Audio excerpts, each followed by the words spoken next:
See you tomorrow, Austin.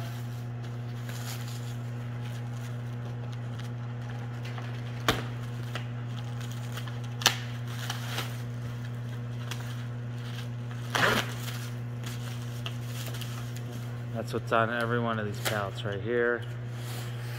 And all the ones that are black wrapped. There's 10 pallets. There you go, that's the on the, let me get a picture of the serial number. Alright. Let's see.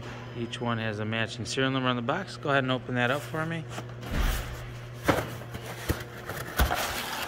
It has a matching AC adapter from DELL, a DELL original matching AC adapter.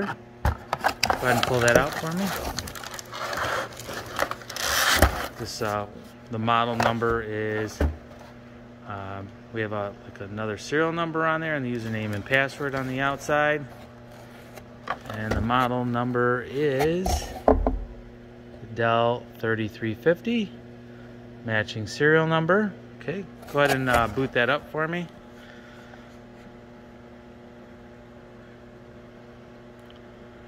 You gotta plug it in. Oh, okay. See how clean. You can see how they're cleaned. Very clean. And they do have a Linux operating system on it. Cameras are thoroughly tested. Batteries are thoroughly tested. Very clean units. These are all the ports on the left side. These are all the ports on the right side. On the back side has this. And yeah, preloaded with Linux, ready to go. Very clean units.